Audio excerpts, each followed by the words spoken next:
To mark the 50th anniversary of caving expeditions to Ghar Parau in Iran, the Craven Pothole Club invited Arthur Champion and John Whalley to give an illustrated talk. Since the successful ascent of Everest in 1953, it has no longer been possible to go for an ultimate record in mountain climbing. Now that's a bit controversial, isn't it? In caving, the ultimate is not even known. Well, obviously, mountains, and the tallest one has been known for years, but we still don't know where the deepest cave is. Anyway, back then, a little bit of context. The Shah of Iran was still around. And, you could tell there was a lot of unrest. We did think that if we achieved the world depth record, that we'd obviously he might want to see us basically at the palace. So we were advised to take some suitable attire. I remember buying a crimpling suit. So these are the two leaders of the expeditions. In 1971, it was John Middleton, well known in the Yorkshire Ramblers Club and beyond. In 1972, we'll come to Dave Judson later, he was the leader back then. But John Middleton conceived the idea of going to Iran whilst visiting the Lebanon a couple of years before. And he heard that there were caves on the Iraq-Iran border. And he realised that there'd be a lot of challenges, but he was ready for it. And very low-key, quietly spoken guy, wasn't into glory or anything, was he? And he's still like that now today. Anyway, the target area was centred on Kermanshah, which is sort of midway between Tehran and Baghdad. So it's a very disputed area. And around that time, there was a terrible war between Iran and Iraq, but we don't need to go into that. These are some of the members on the first Speleological expedition to Iran. And they all went overland, I gather. Yeah, they did, yeah. And they came back with some horrible diseases, some of them as well. Dave Judson, I think, was the deputy leader. And Harvey Lomas is well known in the Dales as well. Here's some pictures of the Land Rover having arrived. Mangalat. Yeah. It's a village above Kermanshah up in the hills. That's where the tribespeople have put that. This is the resurgence altitude, and this was the only really major resurgence. So it has a depth potential of 6,000 feet, pretty substantial. Takibustan, I think, was the resurgence area. So it says springs. They went up this valley here, as John said, Mangalat, up to a col, and then a steep ascent round the back onto the plateau. And they had very little support. They didn't have donkeys or helicopters or anything, did they, really? And they just went in groups of 4. On sort of reconnaissance. There's a picture, I thought this is one of yours actually, John, but we inserted that in for 1971 just to set the scene really, sort of terrain and the culture. And in the summer months, they moved up into the mountains from that village, didn't they? And this was a handy way of getting all the kit to the top. And this is you see where the arrow is, that's the entrance at an altitude of about 10,000 feet. You see how the edge drops off into the valley below, so any cave forming at that altitude would go quite a long way. I think the dip of the rock would take it down off to the right slightly to Takibustan. These are pictures from 71, not very good quality, sorry to say. I don't need to name these, but the leader there is John Middleton. It was rough for them. They slept in the cave entrances and drank beer as much as they'd carried up anyway. And there you might see, for those of us who are our vintage, a figure of 8 descender, which was the gadget of choice back then for abseiling purposes. The team in 71 discovered Ghar Parau towards the end of their time on the mountain, on Ghar Parau. They managed to penetrate a long way down with very little equipment. But basically, the vertical bits of the cave were impressive, and most of the rest of it was narrow rifts that you had to wriggle along to the next pitch. So in 1971, they went down to 742 metres and made it the deepest cave in Asia. And at the 26th pitch, they ran out of tackle, and it only looked like a 10-metre pitch, but they were on shoestrings by then, literally, and they had to call it a day.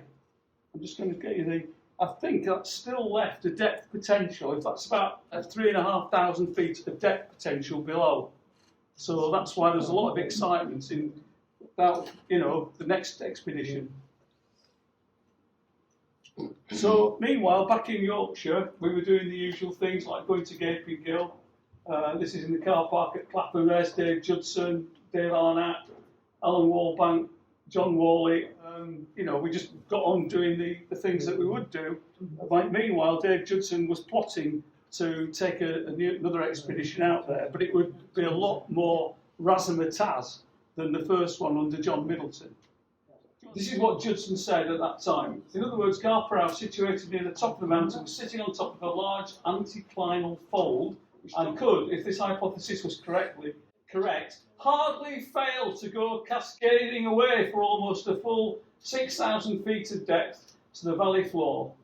What about that, eh? That's a bold claim, and on that basis, we got tons of sponsorship.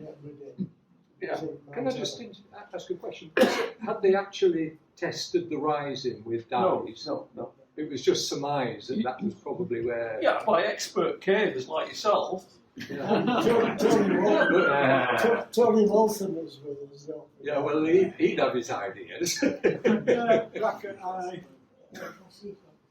Right, so here we are. We're in the field, if that's the right way, or out in Iran from 20th of August to 4th of September. But the Land Rover went with Stephen Craven overland to get there on time for the 20th of August. Somebody pointed out as a story in his own right. Yes. He was the expedition doctor, wasn't he? He was, yeah.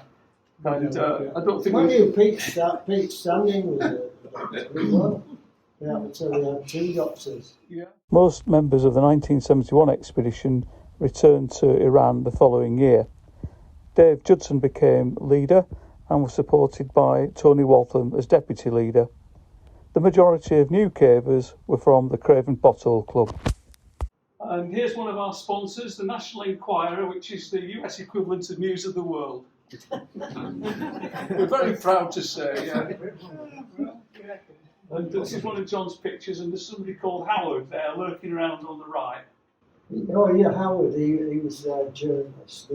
He used to work for the Gisburn advertising. So in those days, I should say, anybody who got on an aeroplane was like the bee's knees, weren't they? It was very rare that people flew. Most of us, it was the first time we'd ever flown. And we were dressed like we had just come back from Horton, And so the baggage handlers booed and hissed at us cavers for not being smartly dressed. So it's hard to imagine that that's what it was like in 1972. But basically, we set off from Tehran in a coach, and this set the scene because we sat in the coach and we were waiting to go when all of a sudden the coach rolled downhill and smashed into the back of another coach. And there was the rest of the journey, there was a big crack. I thought it was going to shatter at any moment. That was before we got off to the bus station. That's right. That sounds like an act of God to me. So this is the landscape that we were driving across to get to the Zagros Mountains. We actually arrived at a place called Hamadan, and it was different to Skipton where I'd been brought up. This was a lady washing the meat in the street for the Sunday lunch or whatever they do over there. They gave us sanctuary in the radio station, and so we camped here in the grounds, and we were promised that there would be a helicopter to help lift all this stuff onto the top of the mountain, which you can see there. And the helicopter never arrived. Anyway, so we had to make other arrangements. And the other arrangement consisted partly of getting a taxi. I think Harvey was trying to thumb a lift, so we might not need a taxi. Would you stop and give him a lift? We did that on another occasion. It took several trips to get all our kit, because there was about 18 of us, 16 to 18 of us there. And so we had another trip with the Land Rover, and then the road ended at that point, and we had to carry our kit or get donkeys up to the col where you can see there's a tree just in the distance there. It was about a couple of miles, something like that. Glacial Valley by the look of it. Thank you. For anything like that, I'm really interested in. And this is the town hall. This is John Allenby leaning up against it. But the locals had gone up into the hills. We were the sort of a novelty. This was like one of the most interesting things that had happened to the Kurds up till then. So there we are, going from Mangalat up the valley, and then there was another route round the side of the hill. But they were very hospitable. They had us in for a sugar lump. I was going to say a cup of tea, but it wasn't a cup of tea. It was a sugar lump, about like a big one, and you dumped it into your tea, and then you drank the tea. You threw the sugar lump. Donkey route went round to the right, but the more adventurous and direct route, which saved about 10 minutes, went straight up the front of this rock face. And that's the way that we fancied going up there, didn't we, John? The direct route. And you can't see that very well, but that's Glyn Edwards standing next to a giant thistle. And this is the sort of adventurous rock route that we had. He was a guy, the Iranian. He was a young lad who volunteered himself as a guide up to the campsite. Yeah. At this point, he's thinking, are we really on the route here? Anyway, we survived. And this is where we got up to the plateau. You can see that after the snowfall over the winter, the water runs off down into the cave. We've got another view of this later on. But the first problem we had was that it was so arid, there was no water to drink. Fortunately, one of the donkey blokes had got an axe, and he hacked his way along this ridge of frozen snow down into the cave where it was slightly warmer, and there was a pool of dirty water there which we could drink. Not surprisingly, some of us got ill after that. We used to hack bits of ourselves and put it on the stoves, didn't we, for water? Yeah. We thought if we boiled it, it would be safe, but I don't know, it always worked. They said there was a leopard in the entrance. Did they? There was a leopard. Oh, leopard joke. That's not very, yeah. There's Dave Judson on the donkey. Is that leader's privilege, presumably? No. This is the camp that we set up, and in those days there was something called a box tent, which had been used on Annapurna, and we felt very fortunate that we actually got a box tent. Yeah, I was in there. Were you? Oh, right. That's the entrance to the cave in the foreground. You probably can't see it, but there's a few people sitting around here to give you some idea of the scale. Anybody know who this is? Who does it look like? Correct. Yeah, unmistakable man, stalk machine kind of physique. It looks like a toy store. Yeah. John, you're going to go around. John could carry it, you just pile of gear and just pick it up and walk off with it, wouldn't he? He used to get a bit resentful about that. People take it for granted. So we slid down the snow and ice, that's a remnant there, into quite big caverns. And there's quite a lot of breakdown from, I suppose, earth tremors or whatever. Big earthquake. So, yeah. And slide down, was this a greasy slab or something? was this all carbide lamps? Yeah, no, we didn't have electrics, it was all carbides. Yeah. So we were really good with our carbide lamps. We used to lovingly care for them. We even used to kiss them and suck the acetylene out into the... They also used to feed. Yeah. A very intimate relationship with that carbide lamps. That's me. I actually put that on the bit. It wasn't as bad as that, really, but I thought for dramatic effect. What about that one, John? That's worth commenting on. I mean, this was in this video section, which was while they were down pushing for the depth record, I was up there with It was Harvey, Tony Walton and Bob Graham, and we were photographing this figure section, which had it was a bit like a Yorkshire pothole, lots of trenches, videos of the trenches, small pictures, and it was good. So I think Tony Walton wanted to make sure he got some good photographs for his publishing ventures, basically. Yeah, he went on to have a great career on cruise ships, didn't he, Tony Walton? Yeah.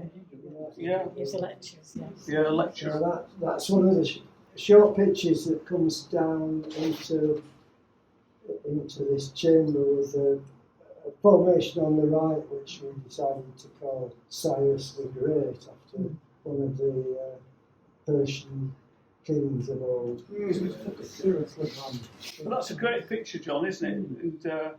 And you've got it in black and white as well. Not very far from that little pitch was the first really significant pitch, and that's the top of it with Harvey Lomas. I think you can just about see his figure 8 descender. And this was, I think it was 130. Was it 130 foot? Is that the Eroica? The Eroica we called it. It's the third, after the symphony, the Beethoven symphony, because it was the third pitch. And you notice the primitive technique. We had ladders in those days. They really did the pitch some scale work on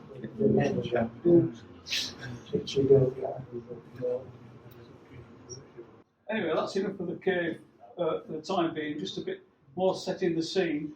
The camp was over here. You can see some tents. And the helicopter circle, we made a giant helicopter symbol with an H, didn't we? And we all believed in the helicopter. It never came. That's a youth of some description. There's John taking a picture. Notice the guy sitting on the floor with headaches. You see him? Still haven't quite acclimatised to it, had we, really? And there was another occasion when the lads were on the summit and they had an unwelcome guest. It was a leopard. Well, yes, it was. Well, he appeared in camp late at night. I don't know where he'd been. He came up on the donkey track, and he says, "Someone's been following me all the way up. I think it was a leopard." And he said, "When I stopped, it seemed to stop." Anyway, he says, how big was it? He says, "Well, it was as big as a donkey." He started a nervous wreck when he got into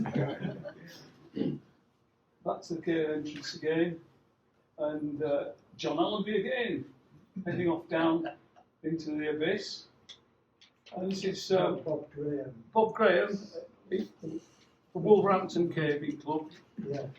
Went on to be a doctor, I think. Yeah, I mean, I think he was still at school.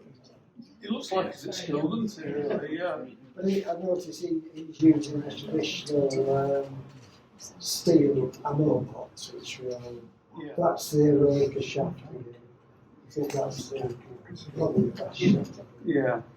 The thing about this was we'd have a deep caving trip, and then we'd get back to the Eroica pitch like this, and halfway up we'd start to get tired. And it wasn't just that we'd had a long day underground, it was the altitude. You really did notice it. You're at 10,000 feet, so you haven't got as much oxygen. And that was up. You use a flash at the top, it's not daylight. It really helps because it reflects off the ground. I'm not sure where this one was taken, probably closer to the entrance. Damavand, that's quite near the beginning. Yeah. It's Harvey out there, I think. Tony Walton. Tony Waltham, yeah. Much of the cave was like this. It was tortuous, and you had all that gear, all those ladders and lifeline, well, single ropes to take through. Because we tended to abseil down and then self-lifeline back up the ladder. I mean, it's like Yorkshire there, isn't it? That middle section particularly. Yeah. So we ran out of ladder. I think we were expecting to run out of ladder anyway, weren't we? And so from that point onwards, we were on SRT. You'd certainly have run out if we were on for the road dance record. Yeah, we would, wouldn't we? Yeah, come to think of it. Would we have had enough road? Yeah. And there you can see that was the previous limit at the top of a little pitch. And these were the techniques we had back then. I don't suppose people use Jumar clamps anymore, or cloggers, or Gibbs ascenders. Still got them. Still use the Jumar. Yeah, good, good.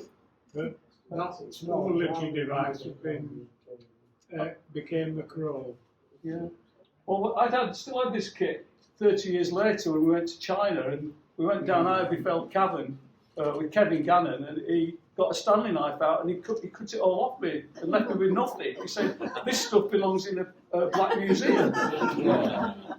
Well, we were still new to this sort of thing, weren't we? And a friend of mine was killed Prussikin in the Picos Europa a few years after this.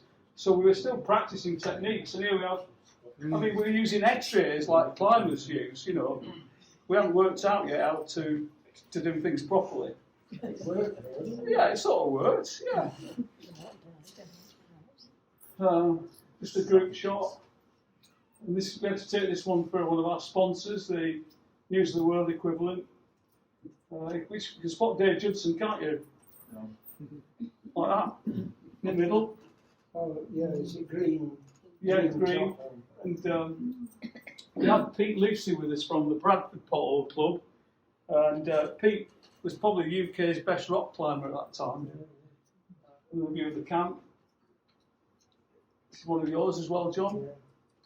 Looks like he's standing at the edge of sitting at the edge of a big abyss. No, he's got overexposed knees.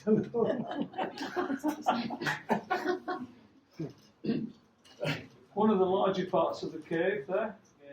And then Tony Walton looking like he's in a tight spot. Oh, there's something I wanted to mention. A lot of, on these traverses, which is sort of typical of the Ribble passages. But Pete Livesey had this idea that for carrying photographic gear that he'd used successfully in Jamaica. And he says, you get an old ex-army haversack, and you've got a Tupperware box that fits it. So Tupperware box is waterproof and light, everything goes in it. So I use that system, and it worked quite well. Anyway, looking down a typical pitch, small pitches, Vados trenches. It's a small pit, but then you notice that S-shaped shadow, that's actually a trench in the floor of that. They're still on a flattish floor, there's a next trench goes down. So it's quite, that was the way it was. There's another view of the trench. Yeah.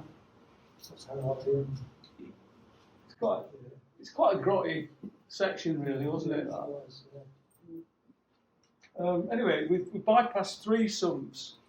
We climbed over the top of them, went down the 7-metre pitch, and guess what? Round the corner, sumped. And hence the expression, the cave Ghar Parau, which is coming to colloquial use. Yeah. Even this guy, Ben Steele in America, he knew all the Ghar Parau. He says, we know about caves Ghar Parau. Yeah. So in some sense it's a failure, but it's not, because we'll tell you a bit more about it later. That's it was Clyde Green who took that picture of John Harper. Yeah. And I think we had to have a sticker on the helmet there for our sponsors, didn't we? You see it? National Enquirer, it says. Oh. There we are, Pete Livesey. Went down with Glyn Edwards to try and climb over the final sump. But unfortunately, Pete was taken ill halfway down the cave. And I just happened to be in the right place at the wrong time because I was seconded to help Glyn climb over the final sump. Went down, this is the Shah. Yeah, which means King of Kings. Again, we're sucking up to the Shah, aren't we? Well, it's a nod to Persian history, really. It's not because Persian Empire. Xerxes died. These are famous people in the Bible, aren't they, as well? Yeah. Anyway, we couldn't get, to cut a long story short, we started off, we went 20, 30 feet over the top of the pitch, hanging on pegs and things, and then it got too wide, and there was nowhere to put further pegs in, and you could see, like, a long way, and it was not going to get any easier. We're a long way from home. One false move, you're probably dead, because there's no... We had a Neil Robertson stretcher with us, but the chances of getting anybody out from the bottom of there would be very slim. So you thought it had gone further if you'd have had better tackle? I don't think it would, to be honest, Pete. Right. But please feel free to lead another expedition and check it out. There've been quite a few expeditions since. I think it's a bit out at the moment. Yeah.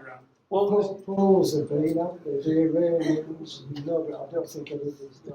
Wasn't an Iranian killed down there? Well, somebody was killed. there's been 6 deaths down there since we... Six? 6 now, and they don't really have caving clubs around, they have mountaineering clubs, and for them this is like a test piece. So we then had to set about surveying the cave and sending reports back to our sponsors, including ITN, and they've given us a sort of simple camera. So I remember Pete Livesey had it on his shoulder, and we got some footage, put it into a plastic bag, and then took it down the bottom of the mountain. And it would go back, and then 2 or 3 days later, it would appear on news at 10. And this is the National Enquirer, who was one of our main sponsors.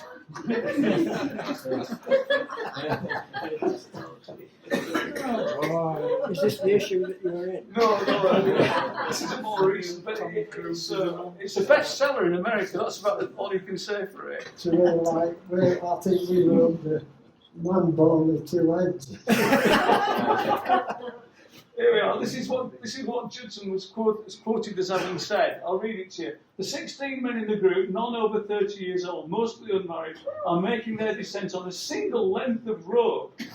Use of a single rope reduces the equipment they have to carry. One mistake and everyone falls to the bottom. Because the cave ended a week or 2 earlier than we expected, we had time to prospect on something called the North Plateau. And these are a few slides of what we found over there. Again, quite a lot of rock climbing, rock scrambling really. And we went in groups of 2s and 3s, prospecting, trying to avoid leopards, etc. And the most promising place we found was this sort of depression, and we didn't have time to get right across that far to check it out. And I don't think anybody from the UK has ever been back to there. Anyway, it's time to pack up the camp, and we got the donkey man back again and loaded up the donkeys, probably overloaded the donkeys. And on the way down, sadly, one of them slipped. And John's, was it your camera equipment? But a lot of gear and the donkey was scattered right down the side of the mountain. It was a write-off. We were all, one of the help we got from sponsors was a number of Rolly B35s, which is a full frame 35mm camera, but very small, very handy. Because I after I brought the SLR, I used that. And that had the Carl Zeiss lens, didn't it? It did, yeah. Yeah. Set up a trend in the club, didn't it? Yeah. Yeah. We're nearly at the end anyway, we'll be pleased to know. There we are, there's a swimming pool. Yeah. That's Mike Jenkins in his youth. Yeah. Quite a contrast with being on the mountain. Back to Heathrow. Flaps down. And there's the survey drawn up. So that second expedition only added another 9 metres, is it? Onto the How much was that a millimetre in total cost? You should work it out. Yeah. Oh dear. Anyway, a book came out of it, and Dave Judson very generously, I think, John agrees, he agreed for all the proceeds from the book sales all over the world to go into a separate fund. Yeah, which is a Ghar Parau. Yeah. And which I think stands at about £200,000 now. It does. I've got a slide that describes the Ghar Parau Foundation in a little bit more detail. It wasn't popular with all the members because I think a lot of people thought, I'll have divvy it up amongst Yeah. people. Hard up students and people on the door, but that's what we did. And if you go, it says the theory about the charitable status to advance the science and study of speleology for public benefit, and for this purpose to carry out or support scientific exploration research and make public the results and findings thereof. So these are the people who are currently running the Ghar Parau Foundation, and the is obviously well known. I'm sure you recognise some of the other names on there as well. So nearly 200 expeditions have been supported over the last 50 years to 48 countries, and through the Alex Pictures Award, 90 people have benefited from that. In a typical year, the Ghar Parau Foundation gives away £6,000, spread over 10 expeditions. They don't all get exactly the same amount. Involves 200 cavers each year with an average age of 32. And this is a summary slide of what the two expeditions achieved. 71, the discovery and exploration, the Asian depth record, and pioneering the use of SRT overseas. And then in 72, basically setting up the Ghar Parau Foundation with the basic grants that have been distributed up to over £111,000. And that's the end of the story. Thank you very much for your attention. Hey!